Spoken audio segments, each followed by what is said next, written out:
sometimes you find yourself a little distillery that kind of knocks your socks off, or at least, makes you feel all warm and fuzzy inside. And sometimes those distilleries take their whiskeys, blend them, and hide them in fancy little Chardonnay casks, or what's some of the other ones that they put? Oloroso. Or Sauvignon Blanc. Oh, yeah, or what's the Prisoner's Red Wine, or whatever it is, Anyway, we're going to get into one of those bottles on this episode of Savor the Burn. Let's do it.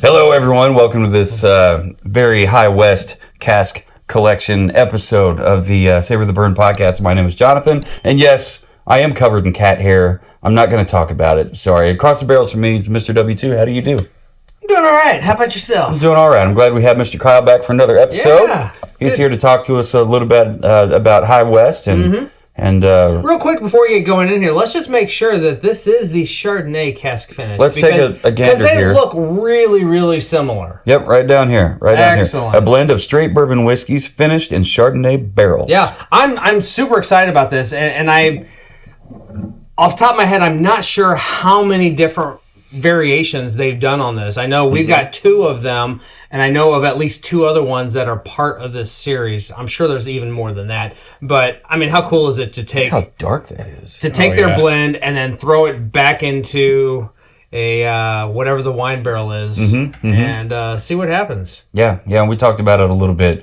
bit in the intro piece. I mean, they do have more than just the ones that we will be reviewing in this series. And tell you what, give us a bottle pop, and I'll. You want a bottle pop? You guys want a bottle pop? Let me hear you. Thanks for trying. Here we go. Nice. That's what a pop's supposed to say. That's a bottle pop you were looking for.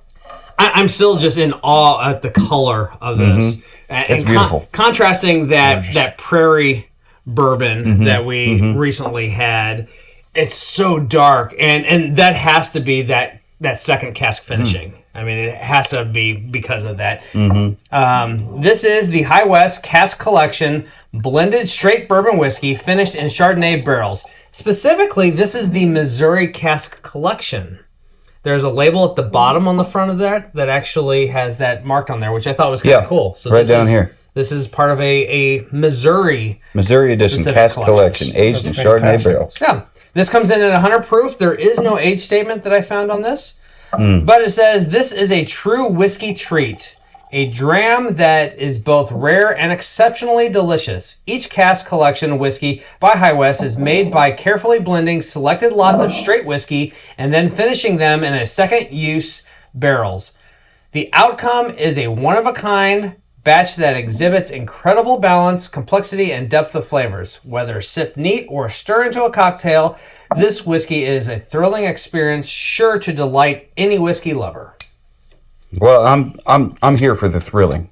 I love the label on this. They with this, and I think that it is specifically for these kind of one-off side collections. They reverse it out so you have like a dark blue with the white lettering, and then the introduction of the copper ink really, really just, I think, just pops. Yeah. It makes it what? Love Thirsty Whale. Not Salty Whale. Not Salty Whale. I wasn't even going to say anything. I'm glad you did, though. Hey, every chance I get. Yeah. Throw me under the bus, why don't you? So, on the nose, one of the first things I got, you know how rum has that sugar kind of bite on the nose? I almost pick up something like that, but it might have just been fruity. Me incorrectly nosing the whiskey. I mean, we didn't hold it in our hands the way we were taught to at Ben Holiday. Ben Holiday, and then wait for the condensation to happen up at the top, and then nose at the top. I haven't really gotten. I mean, it was very humid in It was in there that day because we had been rained on, and I think and that put up wet. that was part of that. But yeah, but I mean, even still, I mean, there's like burnt marshmallow. look at that color, dude. I get some vanilla on there. Yeah, vanilla. What about raisins?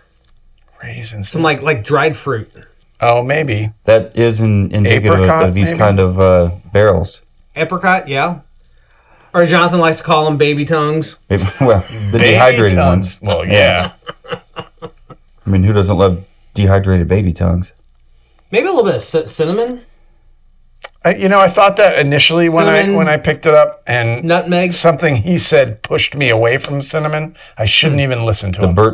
Burnt marshmallow? Yeah, maybe Yeah. that was it. I'd say It could smell like both. Yeah, that's nice. No, I definitely get cinnamon on there.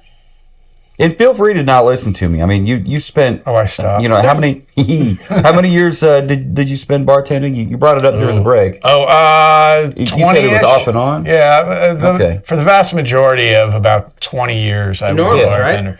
New Orleans, New York, Washington D.C., San Diego. Just around Minnesota. Very nice. So if you're thinking you're picking up on a note that we're not, please feel free to shout it out, because you never know, it might show up in the notes over there. So anyway, so far jumped burnt the marshmallow, gun and tasted. raisin, and That's all cinnamon, nutmeg. I'm picking up on some citrus, but I mean really not much. No, it's Like orange peel, or orange zest, but other than that, it's not really a whole lot light on else. that citrus front. That's sweet. There's a heavy oak to it, though. you're picking up heavy oak. Yeah. Whoops, I need to write heavy oak. I'm ready to do this. Yeah, let's get it on the palate, folks. Cheers. Or at least the other two of us.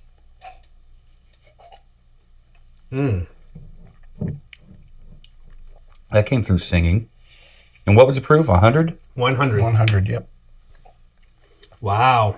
Yeah, that's there's smooth. it's There's smooth, pecan. but there's the proof on the backside of the palate. Holy smokes. Yeah, there's pecan. This makes me want to eat It hugs you. like waffles and that praline or whatever pecan There syrup is- shit or whatever. There is Maple some syrup? There's some maple Yeah. syrup. There's totally some maple syrup on that palate. Right on into the finish. I think Waffle House has the kind of waffles that I'm talking about that I have in my head. There's a little Gannat. It Pour just this met its on the maker. waffles. Well, okay. Yeah, maple syrup, and it's not just that though. I mean, Some it was whiskeys like are walnuts. breakfast whiskeys. I think walnuts, maybe not. Let's get back on. I'd that. agree with that. It's definitely no Jim That Beam oak peanut carries- brittle. Well, I mean, you had to go and bring that Oh, up, no. so here we are. Well, cheers. In case you didn't know, Jonathan has a love relationship with everything Jim Beam. Yeah, I did. I'd heard that about him. Oh, every time we say He grew the up. J word. He grew up on the white label, and so through the course of the podcast, it's kind of becoming a clink moment. So anytime JB is mentioned, we have to clink. So Gotcha. Okay. So watch my language around you guys. No, that's fine. yeah, it happens. We just got to show respect where respect. I mean, even when you're filming in the Union Horse Distillery with the founder behind us, and then someone mentions Jim Beam, and he's looking at us like, "What's going on here?" And we're trying to find our glasses to clank. right.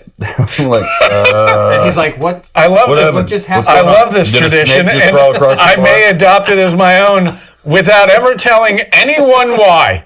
I think I'm just going to go ahead and if I hear the JB, I'll just be demand a clink. And it all started way back when it was audio only. I used to say "dear listener" way too many times. And our friend and good friend and guitar player Carl, Carlo as we love to call him, he and his girlfriend Alyssa decided to make a drinking game out of it. Every time I said "dear listener," they would take a drink.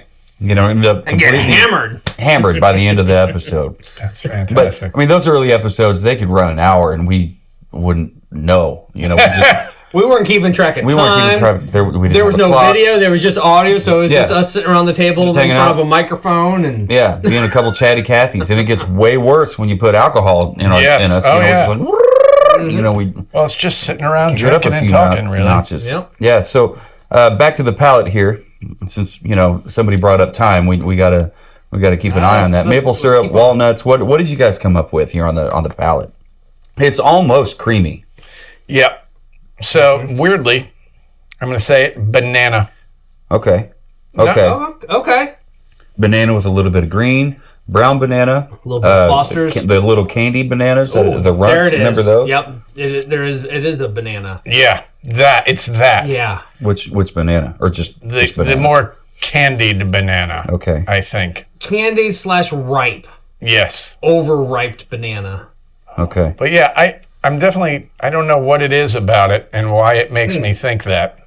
Because sometimes that's what shows up on the palate. It's definitely there. Oh, that's pretty cool. Especially, this would be great in like a creme brulee. Like, what do they usually put in that? Or not creme brulee, bananas Foster's. Do they usually put rum in that? That's a rum. Yeah. That's a rum thing? Yep. I mean, maybe they could throw this in there. It's already... rum and you light it on fire. Yeah. Mm-hmm.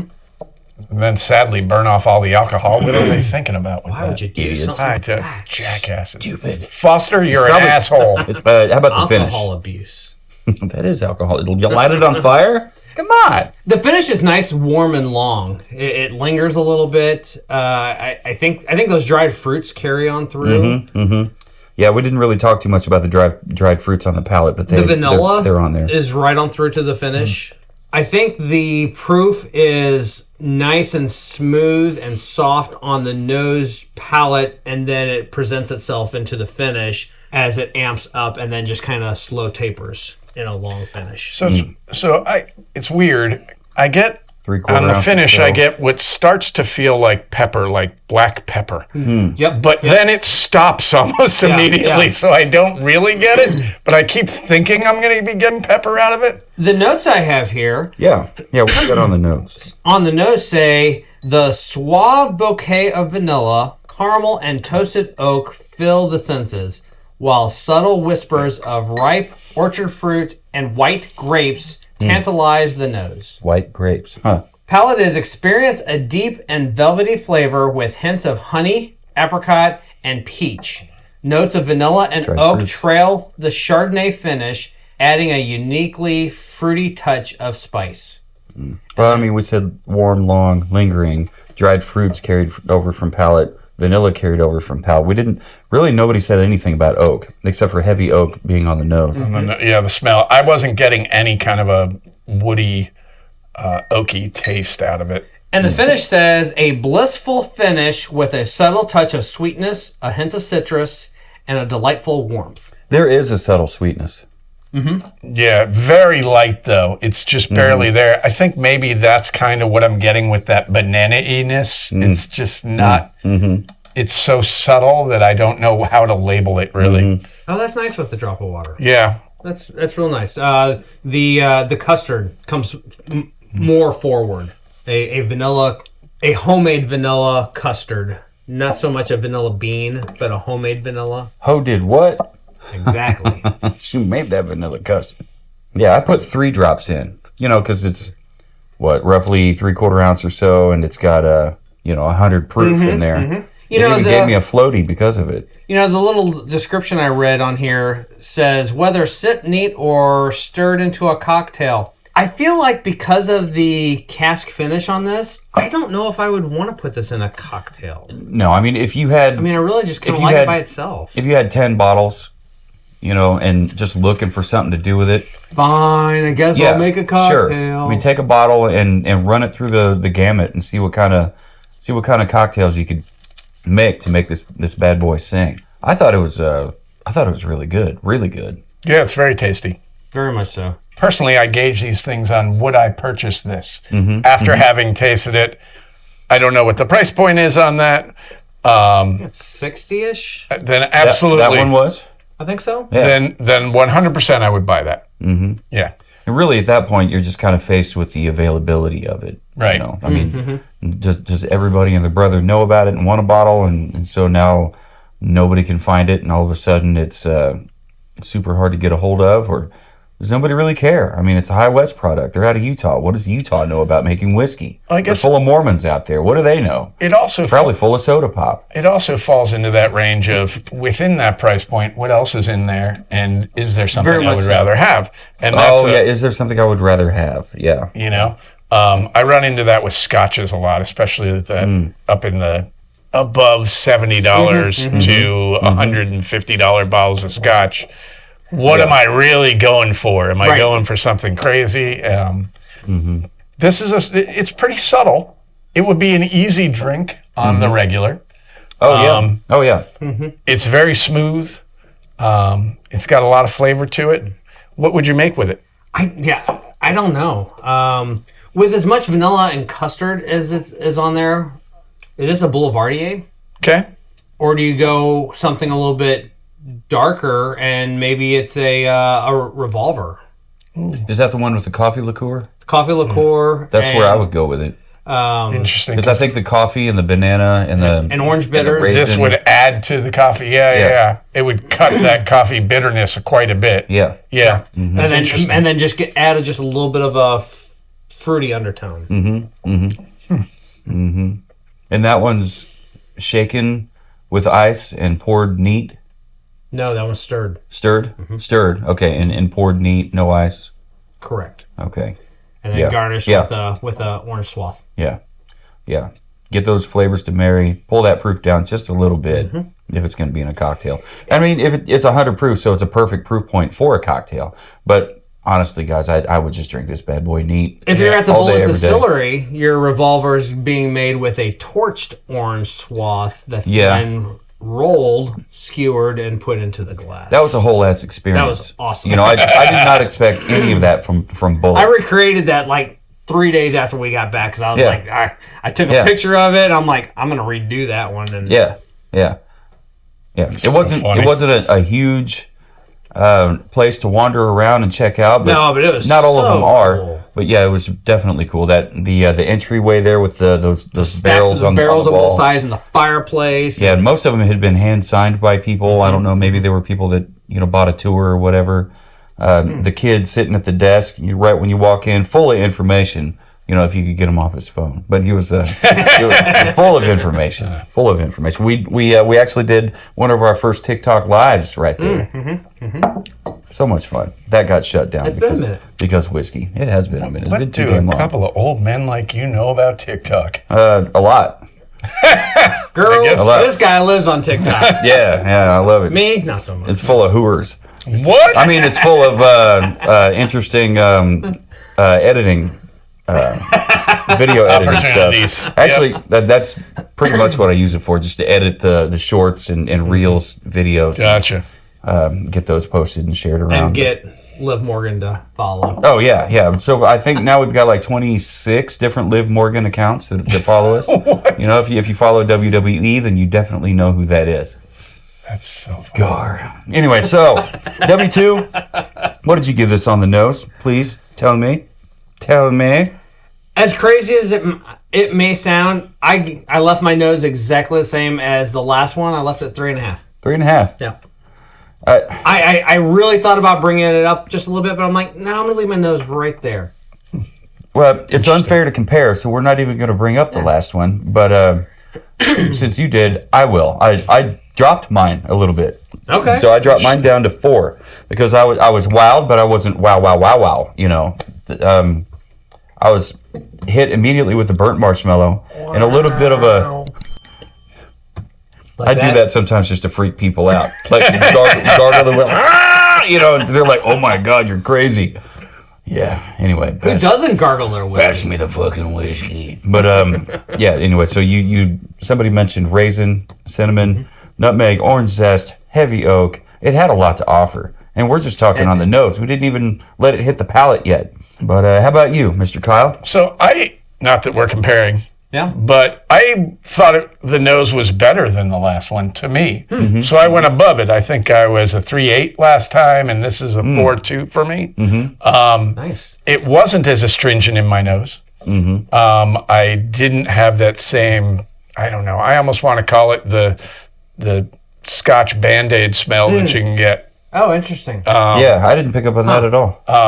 But I did get a little bit of that out of the first one. So That's wild. maybe that comparison is why I slid a little higher. It was nice. It wasn't too overpowering. It helped with the taste a little bit. And it drew me in enough to want to drink it. So, yeah. I like it. That's pretty cool. After adding the water to it and let it kind of sit a little bit, I mean, I'm picking up those cereal notes that we usually find on the second nose after the damn thing went dry. I mean, there's just put 2-3 drops of water in your crazy. in your pour sometimes. So sometimes it's just it truly changes things. It really switches things up. Speaking of switching things up, let's move on to the palate. I gave it a 4.5. The maple syrup, walnuts hit me pretty damn quick. I thought it was kind of creamy. You guys picked up on the candy banana / overripe banana, dried fruits, and vanilla that carried over into the finish that we're not getting to yet. But the palate for me, it had a lot to offer, but it was a very warming, tasty experience for me. That's why I bumped mine clear up to 4.5. How about you, W Dose? I came up to 4. Up to 4. Okay. He's being a little bit more stingy than He is. we are, I feel. He took his sister's I almost feel it's like critique to heart. a sibling ruling him a little bit No kidding. more harshly. You know who fucking wears the hammer Yeah. in that family? Older sibling? Oh, no. No. Younger. No. 6 years younger. What the hell is even going on here then? I don't even know. Well, if you met her, you know. I'm sure she'll leave some comments. Actually, you have met her. You know. You get it. All right. Where are you at, Mr. Kyle? I also gave it a 4.5. 4.5? Yeah, I really liked this. Great flavors that melded well together. That's the whole thing. Like, you can pick all the oak or banana or vanilla or whatever out, but it's how those work together. Right, they have to work together. I felt that they worked really well together on my tongue and weren't forcing anything on me. Yeah, they weren't fighting to get in the spotlight. Right. It was just nice and smooth all the way through. I really liked it all around. I've been in a cover band where there was an extra microphone around, and all these singers here in the local Kansas City area decided to step up and be a part of it. What the hell, guys? But good times. And so I totally get that. So it was a good time. You want to focus on one thing, but like all these other flavors are trying to come in and compete, and you're like, get the hell out of here. Like, I'm trying to focus on these things. But yeah, so sometimes all these can be a distraction, but they really did work well and come off in a really great palate kind of experience. Well, and it shows as far as you and I are both concerned. Yes. I agree with what you said. It really shows, knowing that this is a blend of a variety of straight bourbons. It showcases the fact that they know what they're doing when it's coming to bourbons. I think that's a big thing, is it being a blend and them actually knowing what they're doing, rather than, we got a couple of things that we still got in the warehouse, let's throw them together and push it out. Right. Science. Exactly. Yes. I'm glad that doesn't happen ever. No. Oh, I'm sure it does. I'm sure happen. it does. It's never happened. Especially down in Truman. Especially down there in Truman Reserve. You know what you did, Truman. We all know what you did. We've read your labels and we know the fine print. Back to this. Yes. Yeah. Getting back to the task at hand, we're moving on to the finish now. We talked about it. It's warm, it's long, lingering. There's a subtle sweetness there on the back end. The dried fruits carried on, the vanilla carried through into the finish. It still has a lot to offer there on the tongue, and for me, it kept it locked. It kept what the palate had to offer. It kept all that stuff locked in right there. So that's why I kept it at 4.5. How about you, W2? As usual, I dropped mine back down, but I split the difference, so 3 3/4. All right.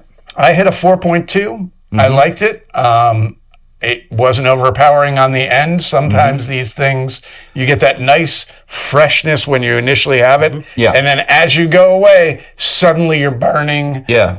And Suddenly the proof comes out of nowhere. Yeah. As And long it as you just savor it. smashes you. Yep. Yes. If it burns, just savor that burn. Just savor that. Savor the burn. Be our little savor soldier. But yeah, 4.2. 4.2? Easy peasy. Bottle presentation. This is a lot like any and all It High is. West bottles that They're they all the have. same. The difference is This is kind of like a dark blue, dark kind of, or maybe a lighter kind of charcoal label on there. And I do love the copper ink. Yeah, some copper ink. There's an additional label on the bottom of it. Still, the hand-blown glass look carries through, the embossment on the front and the back. And I think it's cool that they acknowledge this is for the 2023 Missouri Edition Cask Collection aged in Chardonnay barrels. Yeah. For whatever that's worth. My question is, when's it going to say, this is a 2026 Savor the Burn edition? Maybe in 2026, Kyle. Maybe be a little patient. Oh, what shit? Maybe we're still working on that. Jeez Louise. Cheese and crackers. Sorry. Cheese and crackers. Anyway, so we're looking forward to that happening if it ever happens. Sorry, I saw there was a gnat. I was going after it. But there's no these butterflies. You guys seeing this stuff? Stupid mushrooms. So that brings us back to bottle presentation. Natural wood topper, cork. I thought it was cool. I thought it was better than just their plain Jane basic thing, so I bumped it up a quarter point to 375. All right. Well, I left mine the same, even though there were some new things with this. You just weren't impressed by them at all. I still loved everything about it. So even though he's mentioned the copper lettering a couple of times. Yeah, I mean, but he wasn't impressed with it. It doesn't impress him much. Shania Twain reference. It doesn't change the presentation for me. Yeah, so they put a picture of Brad Pitt on the label. That don't impress him much. What were you saying, Kyle? I'm sorry. Much like Wayne, it doesn't impress me much. I gave it exactly the same as their other bottles, 4.0. I'm sure that will go throughout. So that brings us up to final scores. I gave it an 8 and 3/8. How about you, W2? What's yours at? I'm at 7 and 5/8. 7? 6.25. And I gave it an 8.45. I really liked it. I really did. I really did too. I like what High West has done with their blends. I mean, their blended whiskeys are generally very tasty, but then they went the extra mile, the extra step, and they stuck them in some barrels, in different barrels in a series, in a collection or whatever. But this one here just so happens to be in a Chardonnay barrel. And we pick up on some of those Chardonnay notes, and they really came through. They didn't cut through, like a samurai sword or anything, but they still cut through. And I mean, look at that color, guys. Can you see that it's color? gorgeous. It's absolutely gorgeous. Fucking beautiful. I don't know. Whatever. Anyway, so do you guys have any final thoughts on this? I like it. I really enjoyed it. Girls, that would be about same. it. Yeah. So no matter who you are, where you are, what you're drinking, who you're drinking with, never forget. Keep on burning. Keep on burning. Burn it.